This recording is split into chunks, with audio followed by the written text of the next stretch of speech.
Hey, I'm Daniel Berger, and this is Adventures of a Real Estate Broker. Welcome to the podcast where Metro New York real estate meets great stories and a douse of humor. Forget the dry sales talk. Here we dive into the fun and unexpected moments of real estate. Join me each week as we explore Westchester, Long Island, the Bronx, and more. You'll hear about the people, the places, and the crazy situations that make this industry so interesting. Thanks to our sponsor, Remax Prestige Properties, we're ready to share the lighter side of real estate. Whether you're a pro, a buyer, or just curious, we've got something for everyone. Ready for today's adventure? Let's get into it. Welcome, everyone, to another episode of the Adventures of a Real Estate Broker with Daniel Berger. This week, we have Jackie Munoz, who comes with us from over 21 years of real estate experience, 10 plus years in the Phoenix market.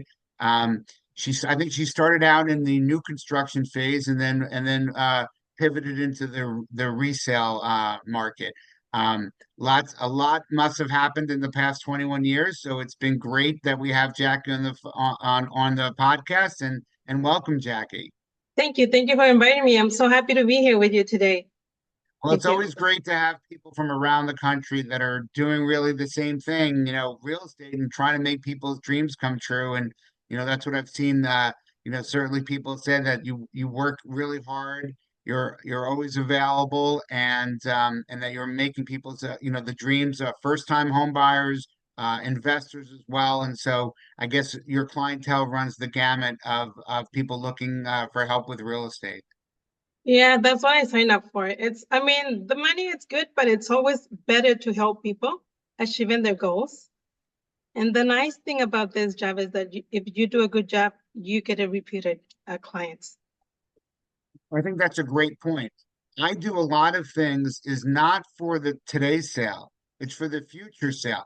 I'm only like 8 years in as real estate. And I've had people that I'm up to 7 and 8 transactions. You've been doing this for 21 years. How many are the most transactions that you've had either from one client or like a buying group or a family? Maybe like 4 or 5. Right now, I am working with my clients that I sold properties back on 202. Now their kids are buying. So I'm Wow. helping their kids. And it's like, they keep my cards forever. They keep my information. They follow me on Facebook, on Instagram. It's like, I that that means to me that I did something right. Because they're referring Exactly. me their kids. Right. You're not just you're like the family realtor. And so that's always good to have when people are like, Jackie's the one to call Jackie. So that's special, and obviously it means that you've done a really good job. And in this business, really it's about people. So it's not really about the house that you sell them or the land that you sell them. It's about the relationship. Yeah, what I always tell my clients, you know what? I'm here to help you. Giving them advice. I think if you buy this one, this will happen. If you buy this one, this will happen. You tell them the pros and cons on each property, but they're the decision makers. Exactly. I mean, right. So, sometimes people are like, well, what do you think of this? I'm like, I'm not the one that's moving into this house. You're the one that's moving. So what are Yeah. what are the things that are important to you? And Yes. and I I might like if we go see a house, I might not like the house, but it's because of the parameters that they've told me, not what I think, right? So Yes. that's kind of important as well.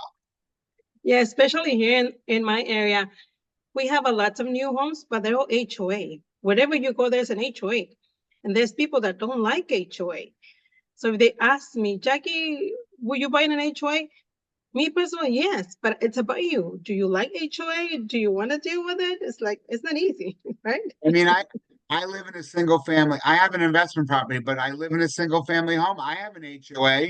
I have to pay. I either have to mow my lawn or pay someone to mow my lawn. And I'm in New York. I have snow. You don't have that really in No, we Arizona. But don't. but I either have to shovel or pay someone to shovel. So Yes. there is an HOA embedded in a Mhm. single family home.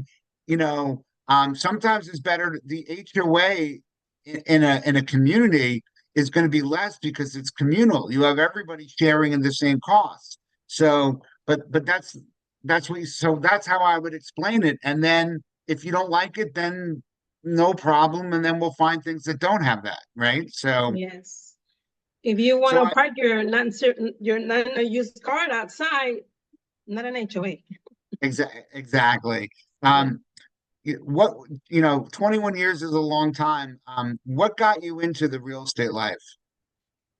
The supposedly open schedule. It is open schedule. You're It is free to open show schedule. houses from 8 a.m. till 10 p.m. Then you can go sit at your desk and work until 2 a.m. It's a Yeah. very flexible schedule, isn't it? Very flexible. Yeah, I enjoy because my kids were little. So I was able to take them to school, pick them up from school, take them to the soccer games, be with them. And that's very flexible for me and my husband. Right. Because otherwise we wouldn't see the kids. Nobody will take them do homework or do stuff like with them like after school, going to church or whatever. So that's why I like it because of the open schedule. Again, I think we joke because open schedule really means that we're always available. Um, but I will say that, while I am always available, there are times when you obviously can't do it, and that's when you also have the support of teammates, right? Where Yes. Mhm. sometimes you help them, sometimes they help you. Right. And so, it's kind of like, if what it's kind of like you pay it forward, right? So like Mhm. many times I'll help people out so that I can do stuff from when they go away. And then so that, just to make it seamless, being a broker, um, I'm trying to, my job is to make sure that my agents are growing their business. And so, we help each other out. I mean, Yes. that's what you do, right? If you want help, then you help people. So Yeah, when it's I important. started on 202, there were no teams. We were, we were all working for a broker, and I had a team, not a team, a coworker that she used to go on vacation and take over my files. We used to use those carpet files, those Right. vanilla folders. So I just give her my vanilla folders on my phone, and you work it until I come back. And when she goes, I do that for her, and when I leave, I do that for her. I mean, she does that for me. So it was a very nice. Nowadays, that everything is on a team, everything is on your computer, on your phone, it's a lot easier. But if Yeah. I'm not in town and I have to show a property, I just call one of my team members. Hey, will you please open the door for me? Sure. And it's easy. Exactly. I mean that happens all the time. And again, if you're going to be a good team player yourself, then people are going to absolutely want to help you. And they're like, well, you do this for me. So, and then I feel like our clients totally understand it, right? So, Mhm. I've sometimes said I can't show it to you, but this person will. But I'm going to go to the house before we bid on it. I'll be there, and technology certainly has come a long way in the 21 years. I mean, that you're talking about a physical folder that somebody took your folders. They actually took your Yes. folders and had all your information um and now, right, it's all electronic folders and everything's in the like, and now it's not even on a computer. It's now in the cloud, In the cloud, right? yeah. Mhm. So really, you can go from your computer to your phone, which is interesting because that's really allowed our clients to probably be much smarter now than 21 years ago, where it was probably more mysterious, this home buying process. And a lot of times now, right, like where our clients have already looked at houses on Zillow, like you might be showing them the first house, but they've already seen houses on Zillow, on Realtor, on everyone's website. So they've probably already been inside like 40 houses before we've actually taken them to see a house. But they still need the personal touch. I mean, the Yep. personal advice, one on one, to talk about the market, to talk about the process. They still need us. Oh, they absolutely need us. My point only was that they've looked at houses online a lot Yes. before they've probably asked. So there's probably less like, oh, I knew nothing about that. They're like, because sometimes I won't look at the pictures before I'm showing them. I set things up or whatever, and then they're like, oh yeah, there's the pool table downstairs, and I'm like, Yeah.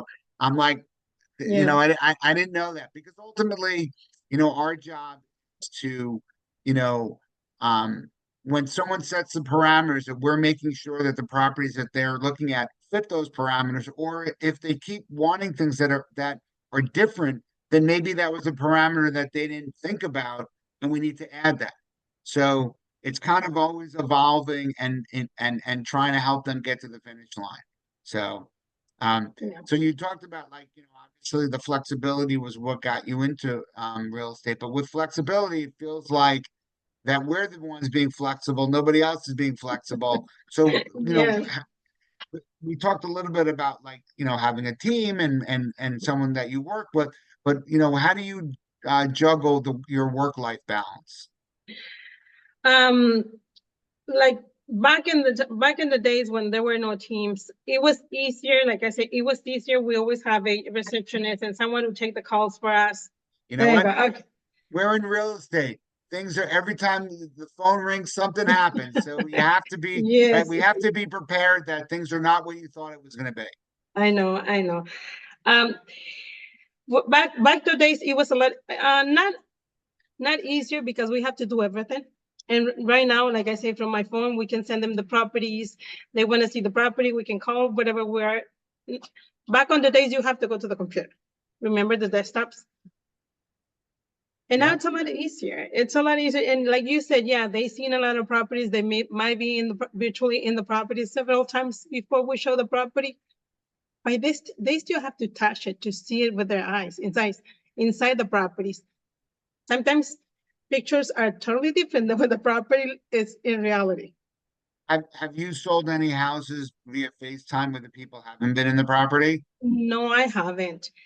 So I've done a bunch of those, right? Good. So they haven't been in the property. So, but it's actually more stressful for me as an agent, right? Because I Mhm. have to make sure that I'm their eyes and ears. It's a lot easier when they're in the house, right? Because they're looking at stuff, and I have to make sure that I see the things that they're going to want to see. Because the worst feeling, well, the most stressful feeling is the first time that, like, if they're in contract and they're going to look at their house and they can't get out of it, but you're hoping that they do like it, or at least you represented it the way that it is. And so it's very stressful, but it happens. So I've done a bunch of those where, for whatever reasons, people haven't Yeah. come up and seen it. Sometimes it's because the market's a little crazy, so that they feel like the house won't be available. So, um, What I do in those cases with out of town buyers, I always ask someone local if they have a relative or a friend that can go with me, and we do a video tour. But I have right. someone, other than myself representing them Sure. I on just the I show. just had one of those where sometimes the buyers would be there. They weren't always there, but the one of the buyers' dads was generally always there, Mhm. and he had a pretty good sense of what his kids wanted, and his kids really they gave him, like, they knew that if dad said it was okay. So dad and I went a lot to different properties, but again, it's a crazy time here in New York. Like, we were bidding on stuff, getting outbid, but dad, they weren't like second guessing. And if dad said it was, Mhm. we FaceTimed and whatever, but so it was interesting that the house that these people actually bought, um, when the agent found out that my buyer was never in the house and was mad. They were, like, mad at me, and I was like, first off, we're in contract. Why are you mad? And Yeah. second off, they bought the house. Why are you mad? But they were like, it was really, if I represent a buyer, it's none of their business if my client's in the house or not.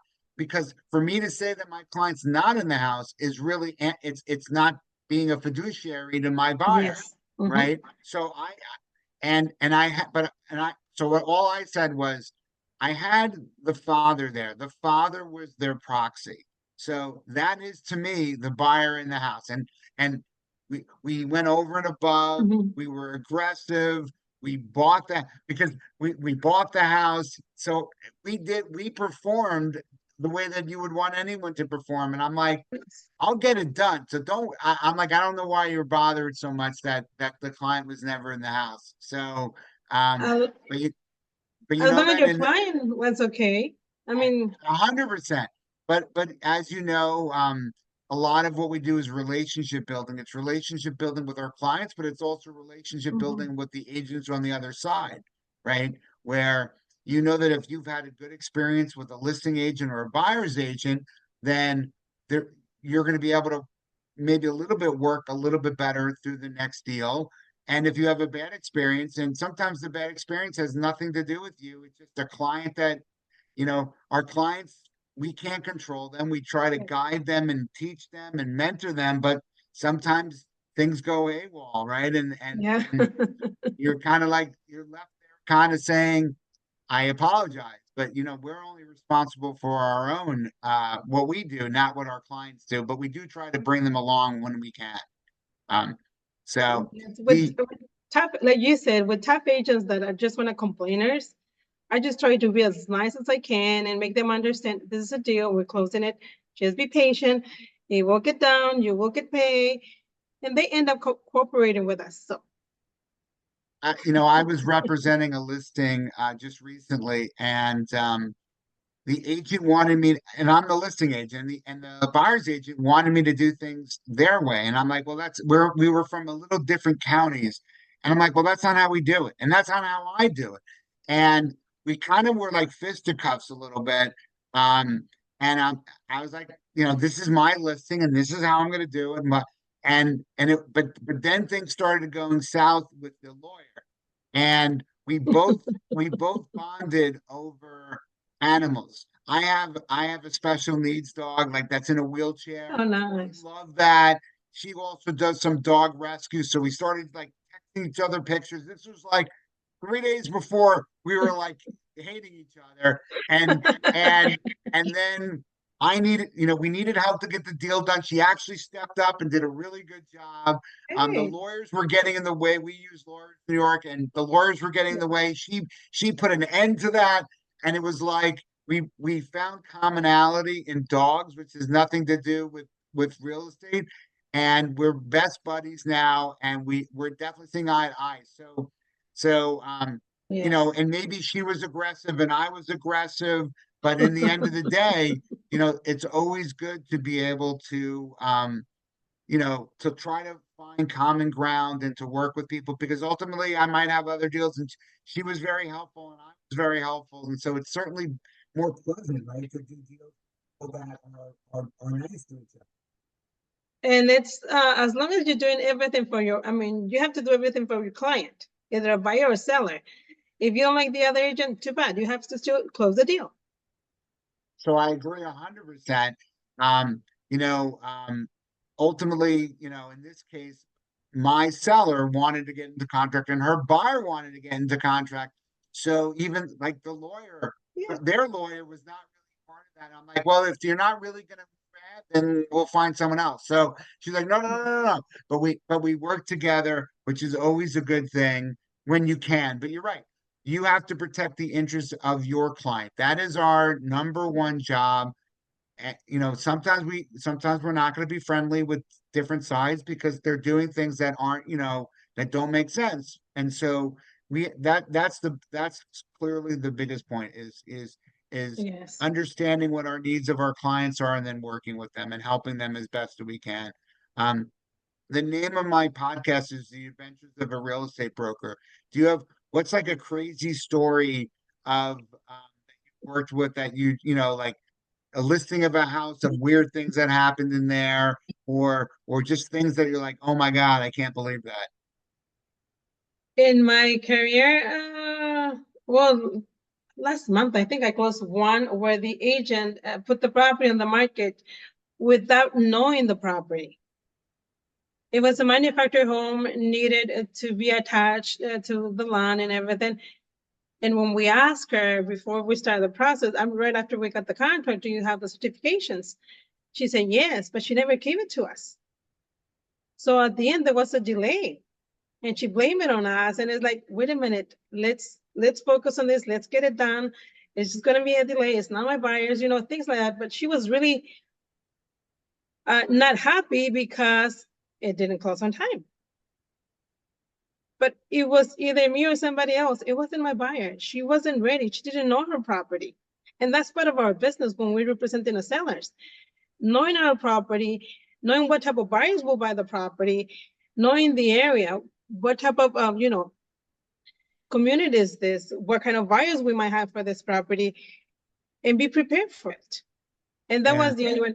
And at the end of the day, she was happy, but because I went the extra mile. I gave her, it was like 30 minutes drive from her home, from her house. So I got her lockbox and I gave her a little present as thank you for closing with me. She was very happy at the end because I had to do all her job for my client, not for her, not for her seller, because that was the property my client wanted.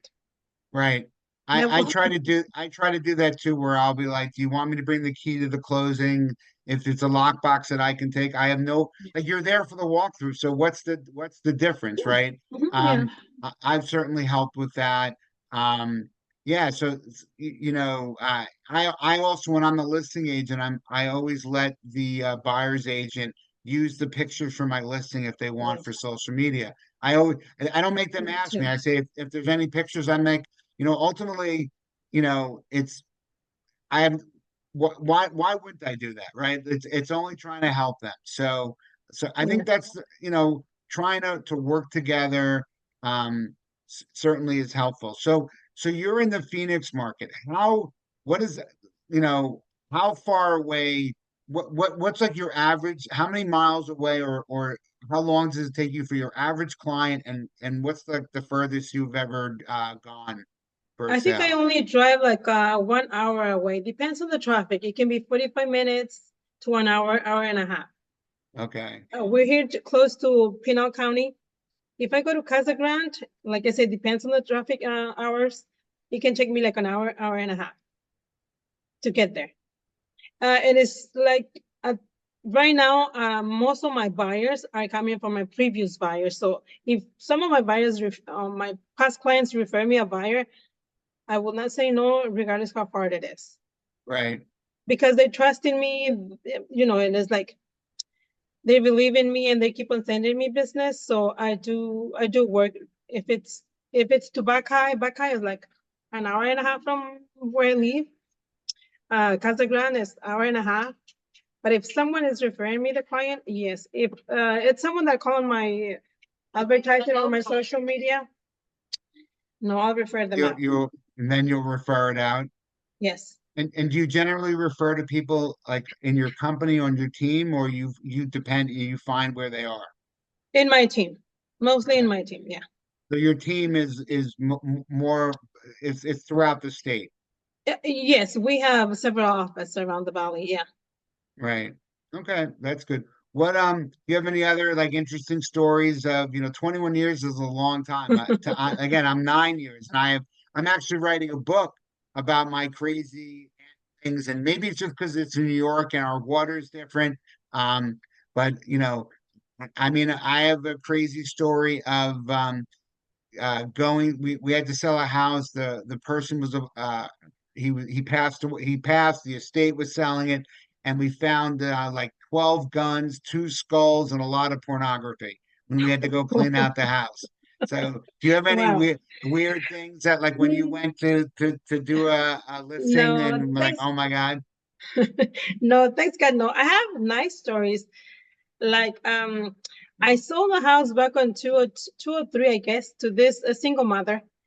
She was a single mother. I think was in the $60,000 price range. I got her the loan and everything. We closed. And a few months ago, her kid was like a teenager. Now he's on his mid-30s. He called me. His wife called me. Are you Jackie Munoz? She sent me the picture of my old business card when I was with C21. It's like, wow, he kept my card. His Right. mom died, and he kept my card because he wanted me to be the one who's selling his house. Wow. Right. Yeah, It's so that was very nice. I feel make me feel very nice. This weekend, this couple, I sold them a property. At one point in 2009, I was doing the hot homes. So I knew this property was coming on the market, and I called this couple that I knew they were renting. They were struggling with housing and they were renting. They had some savings. And I told them this property is coming on the market. Let's be the ones who submit the offer. and they were ready when the property came on the market. They paid cash. I think it was like $40,000 on the property back in 2009. And they just came to town because it was in Yuma. Now they came to town here in Phoenix, and they referred me their kids. It's like they remember that I did a good job for them, that I know what they need, that I give them the property, and it makes me feel so good. Like I told you, when they refer me their kids, and if their kids don't come to me, they kind of not happy with their kids. Right. They don't stop No, talking to them, but yeah. I mean that's really the thing. You're building the Jackie Munoz brand, right? So it Yes. really doesn't matter the sign that goes on someone's lawn or that's on your business card. It's not that important because ultimately it's you, right? That's who they want to interface. They want to text you. They wanted all that stuff. They want you to show them the house and they want your expertise. So that But the is, thing, the thing that he remembers me showing the property to his mom. His wow, mom passed away, and he kept my card. All these years, he kept my card, and I'm like, wow. And his wife says, he said that he will not put it on the market with anybody but you. right. Well, that's certainly special, and it's Yes. it's certainly makes sense for how hard you work, and that the family saw that you worked at, and this was a child, and saw that the trust that his mother had in you. So that those are those are the dividends, right? That you pay. That's why you don't we shouldn't be short-sighted in real estate and always try to look at the big picture. So Yes. And it's not a hard work to me. It's just more like doing my job, doing my service, doing what I like the most, because it feels so great when you see someone that it's been renting for such a long time, owning a house, and they remember you for life. yeah, They know they have a house thanks to you, because you guide them, because you tell them what to do, and they listen to you. There's some people that obviously they don't listen and they buy whatever. Like on 205, when people were coming from California, paying 30, 40, $20,000 over market value, we had to make them sign documents. You overpaying on this property. wow, So it's like, it's not me. I'm showing you the comps. You overpaying, but there was overbidding back on 205. And people from California used to come and pay that much money, that much more than the asking price or market right. value. And I feel like, Although that does drive up market value, if you have enough people bidding on it, that becomes the market value. yes, So, but it's not bad to just make sure that again, I call it a pain point. I never tell a client what they need to bid on anything. no, It's you have to bid up to the point where um, if if it was a dollar more, you're not going to care if you don't get it. If you're yes, annoyed, if you bid and then you're annoyed that someone else got it and you would have paid that price, then you didn't bid enough. Or use like an escalation clause where you're basically, so you don't want to, I mean, you know, yes, that's the issue, especially in this market right now. In this market in New York, at least, it's still kind of a seller's market. Um, for the most part. Not it's crazy, but it depends on it depends. So buyers need to understand that you know they bid to the point that they that they want to so that they can secure the house. Because what I say is, coming in second is might be good in the Olympics, right? You get a silver medal, but in house hunt, you don't get the keys in real estate if you come in second. yes, you're right. Yeah. And last month, no, it was June, I guess. I had been working with this buyer for several months because he was very specific. He needed, a specific house in a specific area. Finally, the property came on the market. We put the offer. We win. We got the offer. During the inspection, he found a couple of things. It was not a major things. It was minor things, but he wanted a price reduction from $100 to $50,000. And I told him, And you you're know like, what? that's not right. You're like, that's not rational. That's not rational, but I had to do what he wants me to do, right? Of course. Yeah, I show him all the comps. I show him everything. It's nope, nope, nope, nope. So the bus seller ended up not fixing anything. I It- mean, not up to $50,000.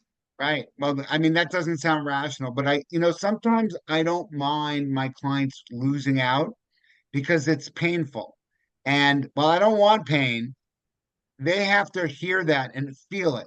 And sometimes the worst is when I just closed on somebody where we were minutes from contract on a house, and the husband had them walk away from it.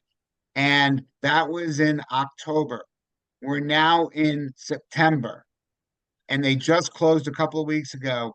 And I'm like, not trying to rub it in. I was more talking to the wife, but I'm like, that house that you almost got into contract was the one you should have really had, because after that we couldn't find anything that was that good, and they ended up paying like more money for something smaller because the market changed, and so interest rates were probably about the same, but the wife, it was the husband didn't want the house. So there's also a point that if one of the buyers don't want it, you can't really force it, because then there's always going to be like a resentment.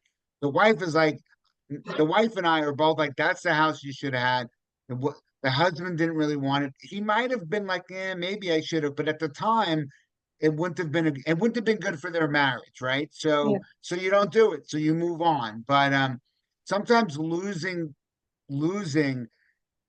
sets us up for success, 1 month, 2 month, or 3 months down the road. And we don't want people to be like thinking that they have to, you know, just throw money out there. They should invest their money wisely. And our job is to find the proper house that makes sense for them financially. And give them options. Okay, this is what you want, this is what you need, this and this could happen, or you can get this or this. There was on back on 208, I guess, yeah, or 208. It was this lady that called me to put the property on the market. It was on pre-foreclosure, and she already borrowed money to catch up on the mortgage payments. And I told her, you know what, we can sell it for this much. And then she signed the listing contract. I put it on the MLS. I got 3 offers, and I went back to her and presented the offers. She wasn't happy with me at all. She thought that I underpriced her property, and I showed her comps and everything. And then, well, she wasn't happy at all. She canceled the contract on me, and I was okay, because obviously she wasn't happy with me, and she's not happy with me. I'm not going to force her to work with me, right? So she put it with another agent that gave her the double what I said. Let's pretend that I say 80 and the other agent says 160. 2 years later, they sold it for the price that I told her.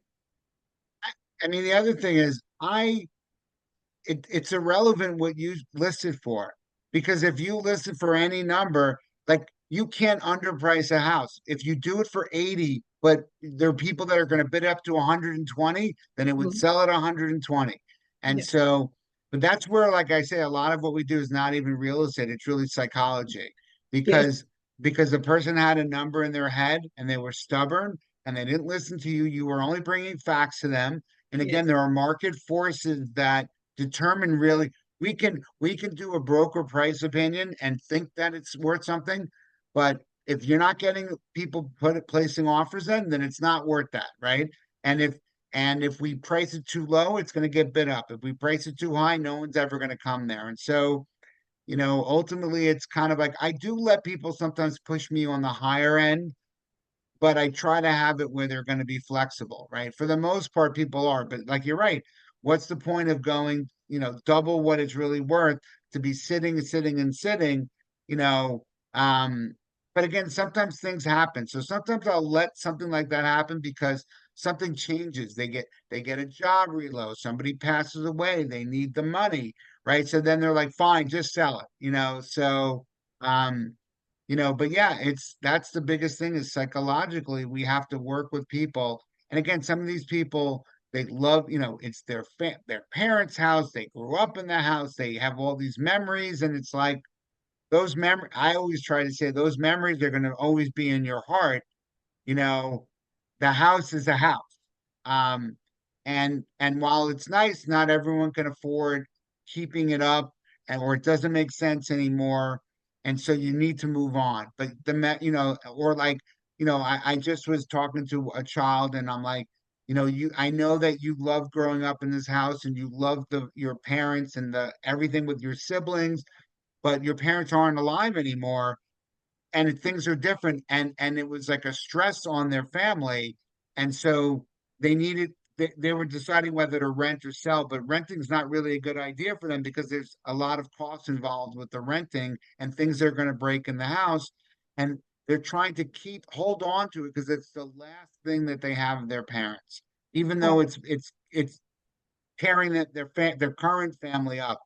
And so it's a lot of it is like just being like, your parents would never want the three siblings to be fighting like this. So it's probably better to sell to move on. And so, you have three different people with three different mindsets. And it's just, how do you try to be Switzerland, right? And not take sides, but try to take the side of being rational and what makes sense. So we have a hard job. And so while your yes. work-life balance and, you know, uh, and working at your own schedule sounds great, except that all these things take forever, right? Because they're very time consuming. Have you ever worked with the couple that are getting divorced, selling their property? I've a lot. Um, Sometimes it's funny. I was once recently in my town. I was picked because I'm not the flashiest real estate agent, and they picked me because I was like neutral. I was neutral where the wife wanted someone else, the husband wanted someone else, and they're both like, ah, we'll go with Danny. So I was like that intermediary, but it was like a $1.2 million house. So it was good Yeah. that, because I guess, and so I've had people that are fighting or whatever. Um, and ultimately I don't want to, again, I try my best. I don't want to take sides. I have a side. It's the house. I want to sell your house for the most money because if I sell the house for the most money, then you each get more money. And so I try to really let them know that, whatever issues they have, it's not with me. And Yeah. I'm just trying to help, right? They both want more money. So I think if they see that I'm communicating with both of them, and so Mhm. they both know what's going on, I'm not just talking to the husband or not just talking to the wife, then it's turned out to be better. And I have had some that are insane where like they're not talking, but then you talk to both attorneys or whatever, but it's certainly not easy. How about yourself? It is. It is. I think it is funny because I have to open my ears and close my mouth. Okay, whatever you say, okay, I'll listen. I don't keep opinions. I'm listening. I'll let them talk and talk and talk. And at the end, let's go back to business. We need to sell this property. Yeah. And I think if we do that then and make it the focus of that instead of getting involved in all the drama, right? If we try, there's enough drama with Yeah. things going on. Mhm. And so to try to like temper that down a little bit, I do think is that's going to make us more successful for sure. Um, so I have like series of questions is like, what do you feel is the future outlook of, I know a lot of things are going on with commissions, whatever, but what do you feel is the future outlook as a real estate agent? As a real estate agent, I think we'll continue the same. The only thing that I say, probably the people that are just looking around, like, oh, I feel like going out to see properties this weekend, they might go away. When they call us, I need to go show this. Would you show me this property? I have, here in Arizona, we start signing the showing agreement in August 1st. So since then, I think I lost like 3, 4 buyers. Not my buyers, and then people that call on a sign or see the leads or whatever. Sure. And once you tell them, you know what, we need to sign the showing agreement, they kind of don't want to sign. And for me, that's okay. That means that they're just looking. They're not serious buyer, and or they have an agent, which Right, is right, where they're agents away, so they're using you for the weekend to go yes. see houses. But so the document that I have is not exclusive, so someone could really sign it anyway. I'm asking for the exclusive. Two Yeah. weeks, So one that's, week. hey, Yes. you know what?